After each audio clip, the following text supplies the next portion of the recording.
बिस्मिल्लाहिर्रहमानिर्रहीम। अस्सलाम वालेकुम मेरे प्यारे बहन भाइयों, क्या हाल चाल है। मेरी रेसिपी अज दी मैं बना लगी हाँ बीफ आलू आलू गोश्त। अद्धा किलो मेरा बीफ है। एक मैं बड़े वाला जरा ना प्याज लिया है। अंदर मैं लगी हाँ अद्धा हाफ कप जरा है ना मैं तेल का पा दिया दी। साफ ही मैं लसन इसके अंदर डाल दिया दी। थोड़ी देर इसको इसका कलर जरा चेंज हो जाएगा बीफ का।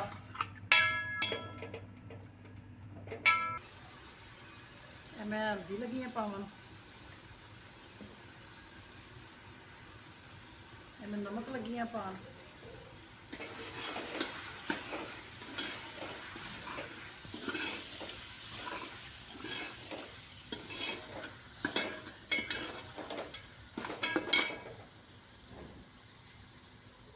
पानी जरा इसके अंदर पा के जरा ना प्रेशर ला देंगे।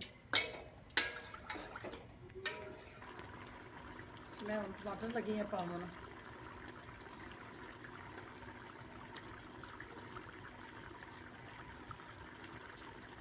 एक टमाटर लिया है मैं, बड़ा टमाटर है। मैं अदरक का सब्ज़ मिर्च का पेस्ट,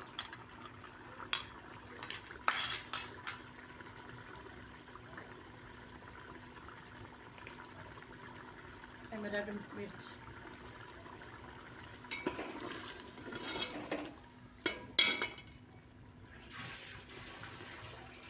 बंद कर दोस्तों भी माशाल्लाह जरा है ना बनाई हो गई है। और देख कितना प्यारा कलर जरा है ना आया गोश्त का। मैं ना तुहानू दोबारा ना फिर दस दियाँगी कि मैं ना किस तरह उबालिया है। लगी पावन इसके अंदर आलू जख्मी जी मैं कढ़ ली सी। थोड़ा जहा जरा ना पानी ज़्यादा पा लिया सी।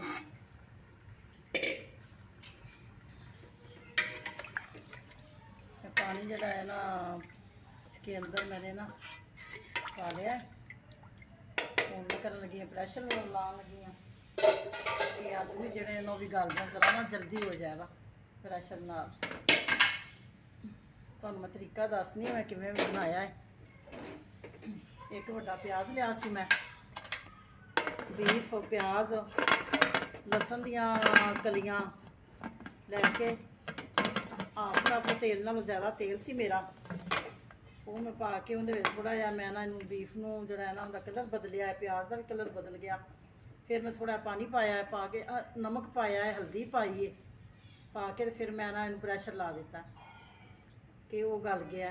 जख्मी जी सी ना वो मैं छान के बाहर कढ़ ली, जी भी थोड़ी बहुती है सी बिच। तो हूँ मैं इनू भुन के टमाटर पाया, भुन के आलू पा के जरा सारा कुछ पा के मैं फिर दोबारा प्रेशर ला दिता है कि जरा ना आलू जल्दी गल जाएगा। मैं मसाला पान लगी हाँ आधा चम्मच सब्ज़ धनिया। माशाल्लाह जख्मी वाला जड़ा है ना आलू गोश्त मेरा ना तैयार हो गया। माशाल्लाह मेरा ना जख्मी वाला ना आलू गोश्त तैयार हो गया है। तो मेरे चैनल ना सबसक्राइब करना थोड़ी बड़ी बड़ी मेहरबानी है। शेयर भी कर देना, लाइक भी कर देना। तो अल्लाह हाफिज़।